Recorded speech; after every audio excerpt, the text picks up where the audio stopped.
Surat tanah lama seperti girik, pipil, kekitir, serta alat bukti berkas milik adat lainnya tidak berlaku lagi mulai Februari 2026. Aturan ini tertuang dalam PP nomor 18 tahun 2021.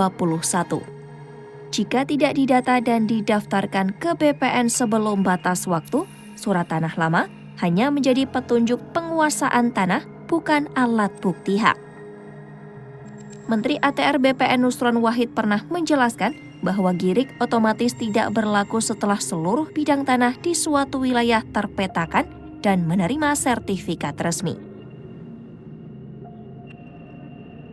Dirjen PHPT Kementerian ATR BPN Asnaidi menyatakan bahwa sejak dahulu girik, verbonding, letter C, dan surat tanah lama lainnya bukan bukti kepemilikan tanah. Dokumen tersebut hanya menjadi petunjuk adanya penguasaan atau hak adat di masa lalu. Sementara bukti kepemilikan yang sah dan dikenal negara hanyalah sertifikat tanah. Dirjen PHPT juga menegaskan bahwa berbagai bukti hak lama itu dapat dikonversi menjadi sertifikat sesuai UU PA 1960. Masyarakat yang masih memiliki surat tanah lama diimbau untuk segera mengurus pendaftaran tanah di BPN.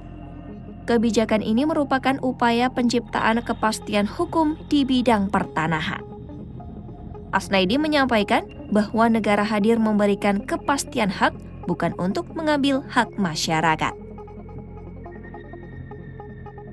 Untuk mengubah girik dan surat tanah lama menjadi sertifikat hak milik, pemohon harus mengajukan layanan konversi di kantor pertanahan setempat. Prosesnya terdiri dari 2 tahap besar, yakni pengurusan awal di desa atau kelurahan dan pengajuan sertifikat di Kantah. Pertama, mengurus dokumen di desa atau kelurahan.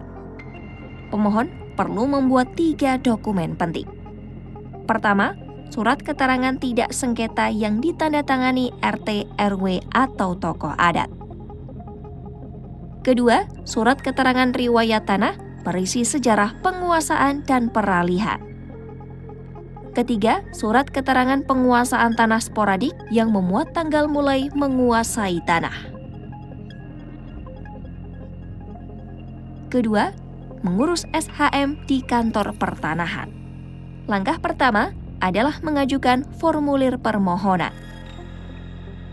Pemohon menyerahkan identitas, alas hak, SPPT PBB, bukti SSB PBHTB, dan SSP PPH. Petugas akan memeriksa kelengkapan berkas. Setelah itu, dilakukan pengukuran lokasi oleh petugas dengan ditunjukkan batas-batas tanah oleh pemohon. Hasil pengukuran akan dicetak, dibuatkan surat ukur, lalu disahkan oleh pejabat yang berwenang. Berikutnya, Panitia A di BPN bersama perangkat kelurahan melakukan penelitian data yuridis. Data tanah diumumkan selama 60 hari di BPN dan di kelurahan untuk membuka ruang apresiasi atau keberatan. Setelah masa pengumuman terpenuhi, diterbitkan SK hak atas tanah. Tanah dengan dasar girik akan langsung disetujui menjadi SHM. Pemohon lalu membayar bea perolehan hak atas tanah atau BPHTB sesuai luas dan NJOP. Setelah SK hak selesai, proses dilanjutkan ke penerbitan sertifikat di subseksi PHI.